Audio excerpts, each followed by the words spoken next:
Hello learners, welcome once again to commerce वाला भैया। Commerce वाला भैया यूट्यूब प्लेटफॉर्म में आप सभी का मैं एक बार फिर से स्वागत करता हूं। तो जैसा कि आपको पता है कि आपका क्लास 12 के लिए चल रहा है रेगुलर बेसिस पे।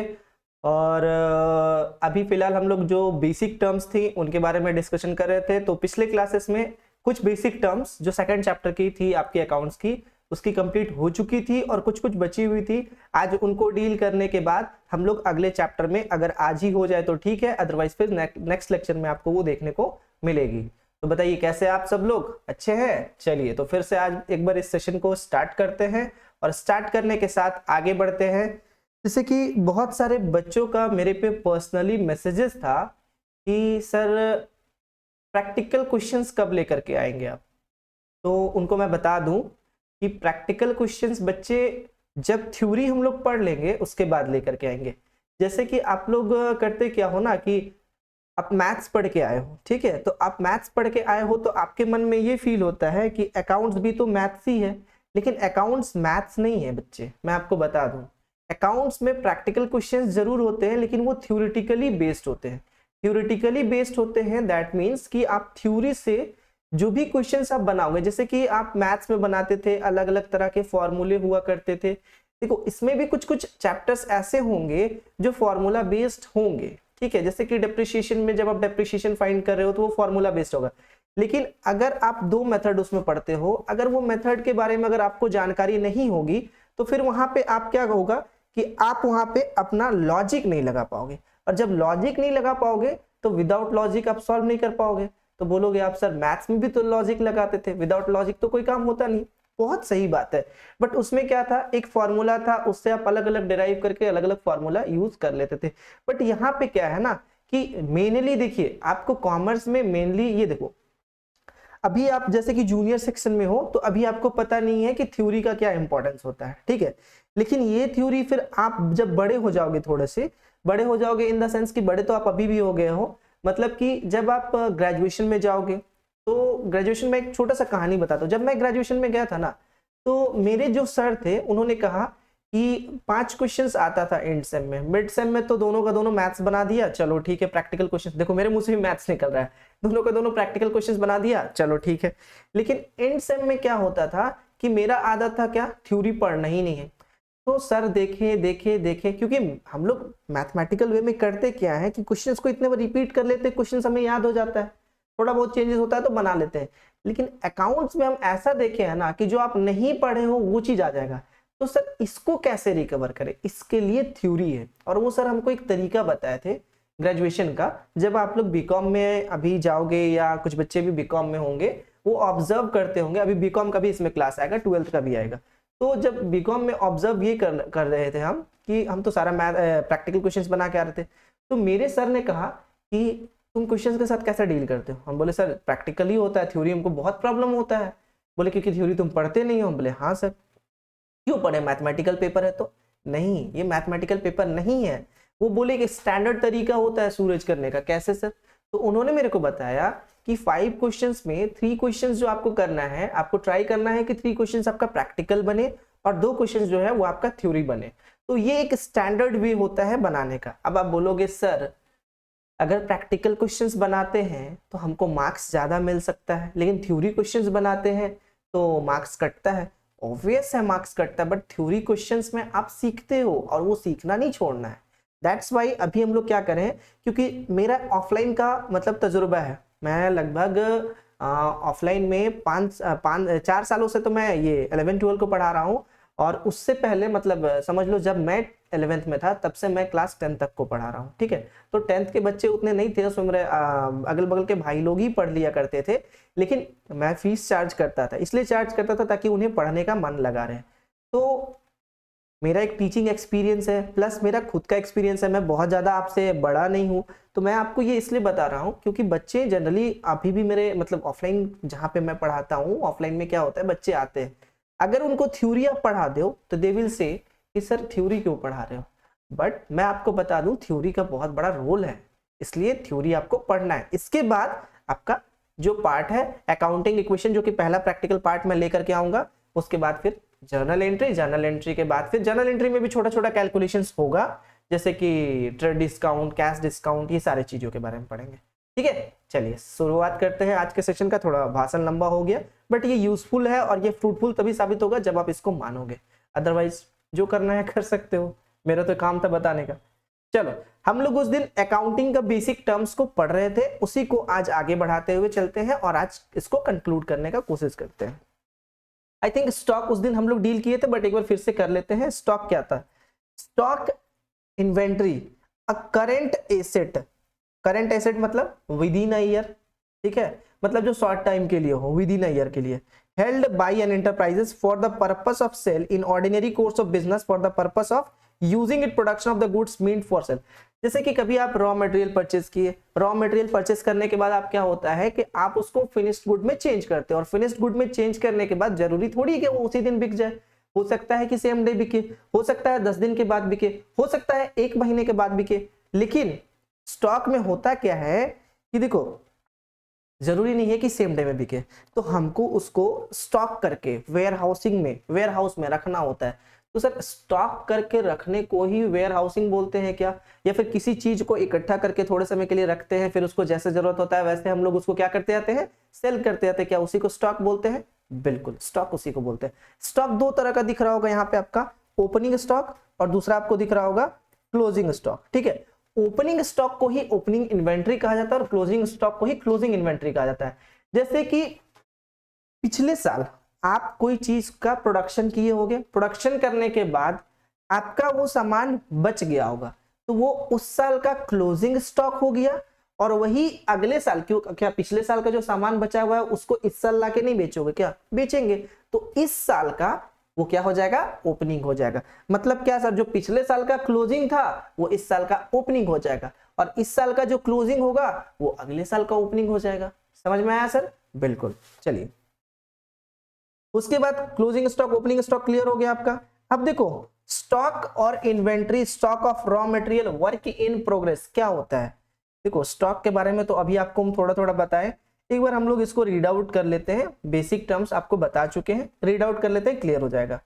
देखो, स्टॉक और inventory of a goods, stock, goods और inventory in case of a trading concern comprise stock of goods remaining unsold. जो अनसोल्ड गुड्स होते हैं that is known as what? Stock. In the case of manufacturing concern it comprises processed goods manufactured for the purpose of sale. It is valued at a cost और net realizable value और market value whichever is lower. तो जो सबसे कम होगा उसके according हम इसका value क्या करते हैं? मार्क करते हैं। हालांकि इतना आपको डीप नहीं जाना है, फिलहाल आप समझो कि होता क्या है। उसके बाद रॉ मटेरियल, तो रॉ मटेरियल आप जैसे कि अब आप क्या हो कि आप प्रोडक्शन कंपनी है, तो प्रोडक्शन कंपनी हो तो आप रॉ मटेरियल ला के रखे हो, तो अगर आप रॉ मटेरियल ला के रखे हो तो जरूरी थोड़ी है कि आज का रॉ मटेरियल आप आज ही मंगवाओगे, नहीं, हो सकता है आप ये मंगवा सकते हो। आपका जो सप्लाई चेन है वो बहुत स्ट्रांग है, जो आपके सप्लायर है वो बहुत ही मतलब क्या बोलते हैं, बहुत लॉयल है। बट लॉयलिटी और अनसर्टेनिटी दो अलग अलग चीजें, जरूरी नहीं है। कुछ ऐसा अनसर्टेनिटी हो गया, जैसे अभी बहुत बारिश हो रहा है, ठीक है, let suppose take the example of Delhi. तो अगर दिल्ली में अगर कोई प्रोडक्शन हाउस है, तो प्रोडक्शन हाउस में अगर कोई सप्लायर चाहे सामान पहुंचाना तो अभी पहुंचा सकता है क्या? नहीं। तो ऐसे सिचुएशन में क्या होगा? प्रोडक्शन तो बिल्कुल ठप हो जाएगा। तो प्रोडक्शन ठप ना हो, मतलब रुके नहीं रहे, तो उसके लिए क्या करना होता है? रॉ मटेरियल को भी कुछ समय का ला करके हमको स्टॉक में रखना पड़ता है। तो that is also known as stock और इन्वेंट्री ऑफ रॉ मटेरियल। ठीक है, पढ़ लो एक बार। It comprises of stock of raw material used for manufacturing of goods lying unused. For example, stock of clothes to be used for stitching shirt, it is valued at the cost और net realizable जो भी लो होगा। ये तो ये बाद में समझने वाली चीज है, बट अब ये समझो कि अगर हम शर्ट का स्टिच करने का काम करते हैं तो हम क्या करेंगे? शर्ट को ला करके हम यहाँ पे क्या करेंगे? उसको कुछ समय के लिए कपड़े को ला करके रखेंगे, ताकि जैसे जैसे हमको प्रोडक्शन करते रहेंगे वैसे वैसे वो सामान क्या होगा? यूज होते जाएगा। ठीक है, लास्ट हो गया वर्क इन प्रोग्रेस। देखो, कितने बार आप रोड में चलते होगे ना, तो सावधान या attention, work is in progress, मतलब कि वर्क प्रोग्रेस मतलब कार्य प्रगति पे है, कार्य प्रगति पे है, कार्य हुआ नहीं है, कार्य प्रगति पे मतलब कार्य मतलब काम हो रहा है, हुआ नहीं है। तो वर्क इन प्रोग्रेस वो एक ऐसा चीज है जहां पे आपका काम पूरी तरीके से कंप्लीट नहीं हुआ है, आप कह सकते हो कि वहां पे आपका सेमी फिनिश्ड गुड होगा। मतलब कि कोई गुड्स बनने फाइनल प्रोडक्ट में बनने तब्दील होने में वो अभी फिलहाल क्या है, एक प्रोसेस में गुजर रहा है। जैसे कि मान के चलो कि let us take an example, किसका एग्जांपल लें, ठीक है चलो एक एग्जांपल लेते हैं जस्ट रिमोट का। सर आपके पास बस यही है क्या? चलो एक एग्जांपल लेते हैं, रुक जाओ हम एक एग्जांपल आपको दिखा रहे हैं।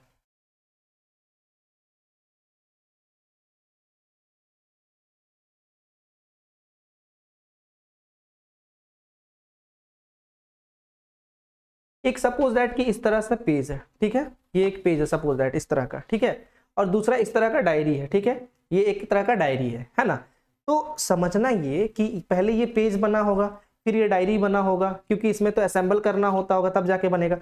तो दिस पेज इज व्हाट, ये पेज अगर हम खुद ही बनाते हैं तो ये पेज मेरा क्या हो गया, सेमी फिनिश्ड गुड हो गया। सेमी फिनिश्ड गुड, या फिर बोल सकते हैं कि कार्य मेरा प्रगति पे है, अभी पेज बना है, इसके बाद इसको काटा जाएगा, बीच से काटने के बाद फिर इसको उसमें एडजस्ट करके फिर इस तरह का ये बनाया जाएगा डायरी, ठीक है। तो इससे आपको क्या समझ में आया, इससे आपको ये समझ में आ रहा है कि वर्क इन प्रोग्रेस का कार्य, वर्क इन प्रोग्रेस का मतलब ये होता है कि कोई भी काम जो आप कर रहे हो, मतलब कि वो काम कंप्लीट पूरी तरीके से नहीं हुआ है, कार्य प्रगति पे है, चल रहा है, ठीक है। चलो, it is a stock that in the process of being finished process में है, that is they are partly finished goods, ये अभी partly finished है, पूरी तरीके से finish नहीं हुआ है। it is valued at an aggregate of cost of raw material used, cost of labor, other production cost, that is power, fuel etcetera. तो ये सारे चीजों का जो कॉस्ट है मिला करके एक जगह पे इकट्ठा होता है, वो क्या हो रहा है, अभी पूरी तरीके से कंप्लीट नहीं हुआ है, इनकम्प्लीट है, प्रोसेस में है कंप्लीट होने का, that is known as work in progress. Next आते हैं ट्रेड रिसीवेबल। ट्रेड रिसीवेबल से पहले आप डेटर को देखो। देखो दो तरह के चीज होते हैं, लोग होते हैं, एक होता है डेटर, एक होता है क्रेडिटर, ठीक है। थोड़ा सा लिख के समझाएंगे क्या सर? देखते हैं, लिख के ही समझा देते हैं, ठीक है। चलो समझो यहाँ पे ये हो गया आपका क्रेडिटर। चलो पिक्चर से समझाते हैं।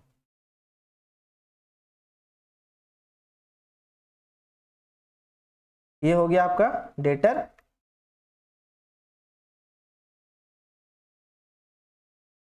और ये हो गया आपका क्रेडिटर। डेटर, क्रेडिटर, ठीक है।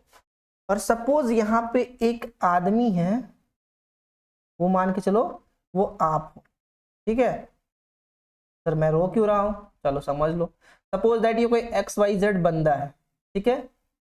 ये XYZ अगर दो काम कर सकता है, या तो पैसा लेगा या पैसा देगा। जब भी ये पैसा लेगा, XYZ को अगर पैसे का जरूरत हुआ तो जिससे ये पैसा लेगा, मतलब कि XYZ जिससे पैसा ले रहा है, तो XYZ के लिए ये क्या कहलाएगा, क्रेडिटर। मतलब XYZ पैसा, XYZ पैसा लिया है, ठीक। उसके बाद एक और आदमी दिख रहा होगा, डेटर। अब डेटर कौन हो जाएगा, डेटर वो होगा जो जिसको XYZ पैसा दिया। मतलब कि आम भाषा में अगर आप बोले तो इस तरीके से सर आप समझा सकते हैं कि अगर हम किसी को पैसा दिए हैं, हम किसी को पैसा दिए हैं, तो वो मेरे लिए क्या कहलाएगा, डेटर। लेकिन अगर कोई हमको पैसा दिया है तो वो मेरे लिए क्या कहलाएगा, क्रेडिटर। जिससे आप उधार ले रहे हो वो आपके लिए क्रेडिटर हो गया, और जिसको आप उधार में दे रहे हो वो आपके लिए क्या हो जाएगा, डेटर हो जाएगा। देखो इस टॉपिक को इतना डीप घुस के बताने का रीजन यही है कि बच्चे बहुत कंफ्यूज होते हैं। ऑफलाइन का तजुर्बा हम बता रहे हैं कि बहुत डेटर और क्रेडिटर साल भर समझने में लग जाता है, इसलिए इस वीडियो को बार बार चला के देखना, ये समझ में आएगा। चलो हो सके तो जब कॉपी रखते हो, जिसमें नोट्स बनाते हो, वहां पे ऊपर में लिख लेना डेटर और क्रेडिटर, और कोशिश करना कि हिंदी में नोट्स लिखने का, पूरा नोट्स हिंदी में नहीं, जो चीज समझ में ना आए उसको हिंदी में लिख लेना। इंग्लिश है अच्छा तो बहुत अच्छी बात है, बट कोशिश करना चाहिए कि अकाउंट्स एक ऐसा टर्म है जिसको हिंदी में समझ, अपने लैंग्वेज में समझो, बहुत बेनिफिशियल होगा। Next, trade receivable. अब हम बोले डेटर को पढ़ाने के बाद, तो डेटर क्या था सर, अ पर्सन और entity to whom goods are sold and services are rendered on credit. Sir आप बोले अभी लेगा पैसा, तो देखो डेटर मतलब वो भी होता है कि जैसे आप किसी चीज का प्रोडक्शन कर रहे हो, ठीक है, आप प्रोडक्शन कर रहे हो, आप हमको उधार में कोई सामान दिए हो, तो हम आपके लिए क्या हो जाएंगे, डेटर। क्यों? क्योंकि उस सामान के बदले आपको हम कुछ पैसा देंगे वापस में, तो हम क्या हो जाएंगे, आपके डेटर हो जाएंगे, क्योंकि सामान को हम किस में ले रहे हैं, उधार में ले रहे हैं। या हम सामान उधार में ले या आपसे कोई पैसा उधार मिले, बदले में तो आपको हम पैसा ही देंगे, that's why I am your debtor. ठीक है, अब देखो debtor is a person on और an entity who owes amount to the enterprises, जो कि पैसा लिया है एंटरप्राइजेस से या फिर उसको पैसा चुकाना है किसी भी एंटरप्राइजेस या किसी भी ऑर्गेनाइजेशन को, against the credit sale of goods and services rendered और बोथ, या तो कोई क्रेडिट सेल में कोई मतलब क्रेडिट पे कोई सामान खरीदा होगा या फिर कोई सर्विसेज लिया होगा। ठीक है, अब आते हैं हम लोग क्या, ट्रेड रिसीवेबल। ट्रेड मतलब क्या होता है, देखो दो चीजों के बारे में बताते हैं, व्यापार और व्यवसाय। देखो काफी, अब जब फर्स्ट डे कॉलेज जाओगे ना तो ये काफी टीचर्स पूछते हैं, और बहुत अच्छी बात है, पूछने से क्या होता है, बच्चों को नॉलेज एनहांस होता है। तो व्यापार और व्यवसाय, ट्रेड एंड कॉमर्स। तो व्यापार का मतलब क्या होता है, देखो व्यापार का मतलब होता है कि ये पेन हम किसी से खरीदे और किसी को बेच दिए, ना तो इसको हम प्रोडक्शन किए हैं, कुछ नहीं किए हैं इसमें, बस खरीदे और खरीद करके बेच दिए, मतलब इसको हम एक जगह से लिए और दूसरी जगह बेच दिए, तो ये हो गया व्यापार। क्या हो गया, व्यापार हो गया। ठीक है, लेकिन वही एक एग्जांपल लेते हैं इस रिमोट का, तो हम इसको क्या कि इसका रॉ मटेरियल्स कहीं से खरीदे होंगे, इसका मैन्युफैक्चरिंग किए होंगे, मैन्युफैक्चरिंग करने के बाद फिर इसको हम बेच देंगे, मतलब इसका जितना भी काम है सब हम अपने से करेंगे, मतलब प्रोडक्शन हम खुद से कर रहे हैं, तो ये कहलाएगा मेरा क्या, कॉमर्स, मतलब कि व्यवसाय। ठीक है, चलिए बहुत जल्दी आप लोग के डिमांड पे भी एक मतलब बच्चों का मैसेजेस था कि सर शॉर्ट वीडियोस लेके आए, तो शॉर्ट वीडियोस का मतलब हम यही समझ पा रहे हैं कि शॉर्ट्स, तो बहुत जल्दी आप लोग के लिए शॉर्ट्स भी लेकर के आएंगे, उसको भी देखिएगा। ठीक है, चलिए आगे। Trade receivable, amount receivable against the sale of goods or services or both, it is the amount receivable against the sale of goods and services or both rendered in the ordinary course of business। तो जो भी आप business कर रहे हो, ठीक है, business जो कर रहे हैं उसके बदले जो आपको रिसीव हो रहा है, मतलब किसी को कोई सामान बेच रहे हो उसके बदले में कुछ रिसीव कर रहे हो, that is trade receivable. Trade receivable को बिल रिसीवेबल भी बोलते हैं क्या सर, हाँ सर। तो trade receivable is the sum total of debtor and bill receivable. तो ये डेटर्स का प्लस बिल रिसीवेबल का टोटल जो हम लोग रिसीव करते हैं उसको हम लोग ट्रेड रिसीवेबल बोलते हैं। ट्रेड मतलब क्या, व्यापार, रिसीवेबल मतलब क्या, जो हम रिसीव कर रहे हैं, तो व्यापार से जो चीज रिसीव कर रहे हैं उसको ट्रेड रिसीवेबल बोलते हैं।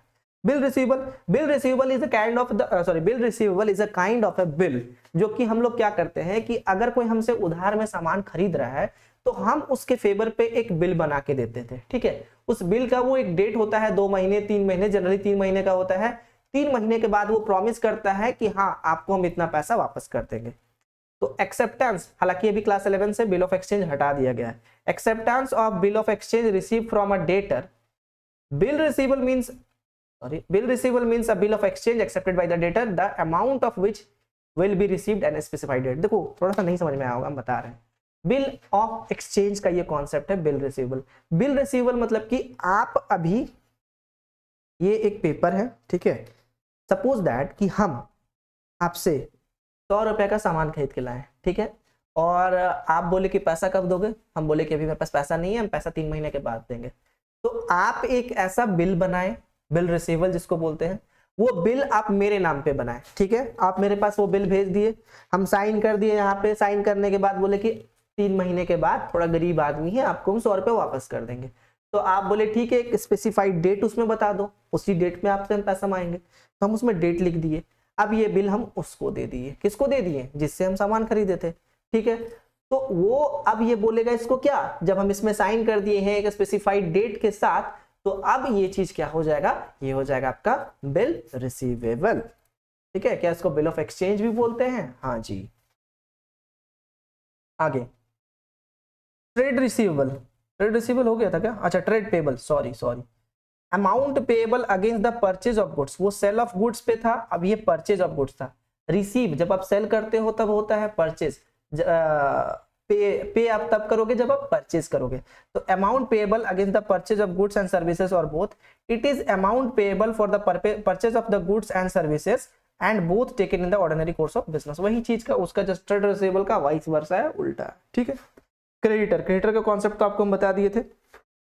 देखो क्रेडिटर का मतलब क्या होता है, क्रेडिटर का मतलब होता है कि क्रेडिटर वो बंदा होता है जिससे आप क्या किए हो, कोई सामान उधार में बेच दिए हो, जिसको आप कोई सामान उधार में बेच दिए हो, ठीक है।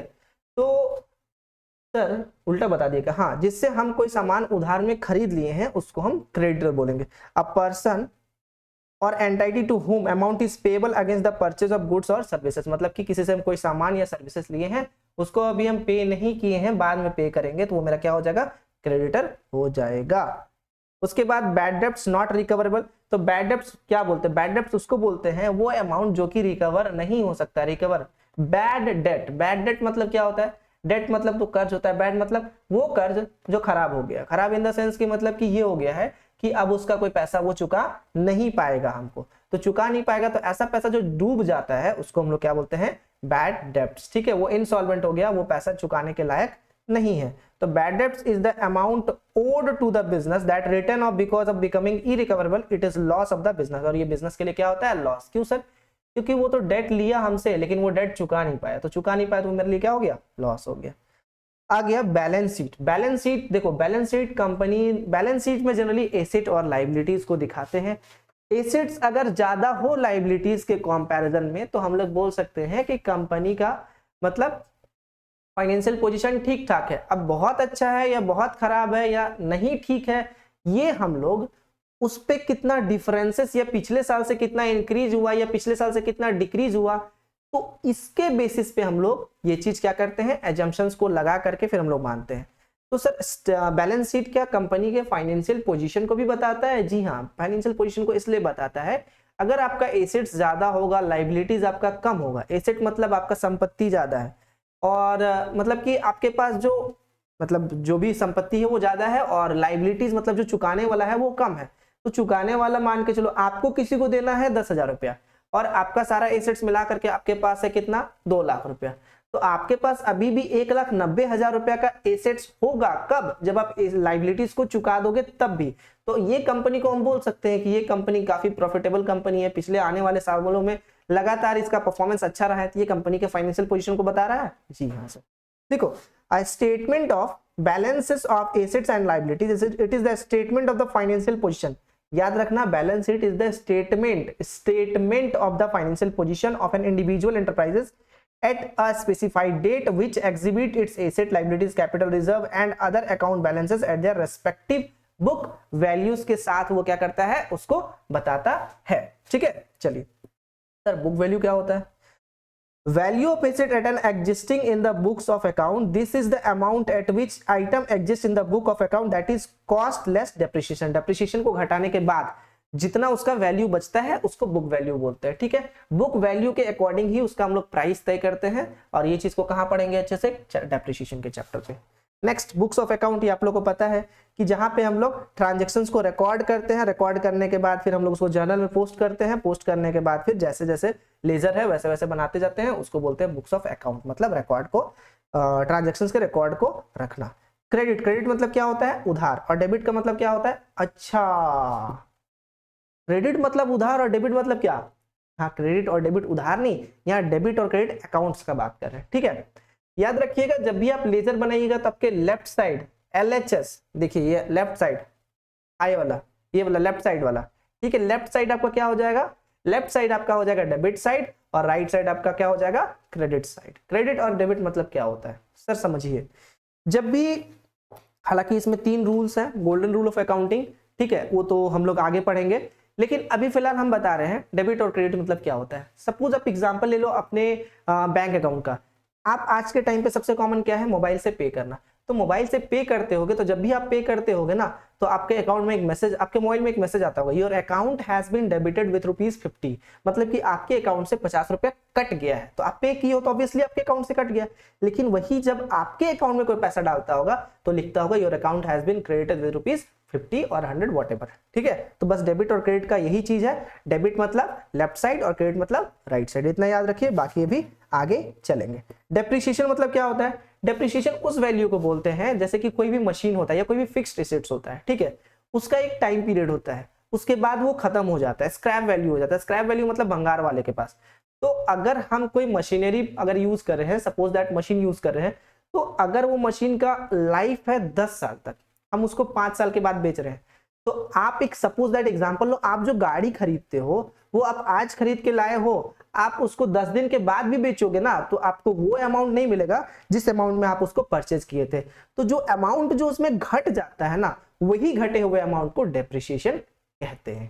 ठीक है, डेप्रिसिएशन के 2 मेथड्स को जनरली हम लोग पढ़ेंगे, एक स्ट्रेट लाइन मेथड और दूसरा आपका रिटन डाउन वैल्यू मेथड, जिसको डिमिनिशिंग वैल्यू मेथड के नाम से भी जाना जाता है। तो आज के क्लास के लिए हम लोग इतने ही रखते हैं, मिलते हैं अगले सेशन के लिए, तब तक के लिए thank you, good night, take care, bye bye.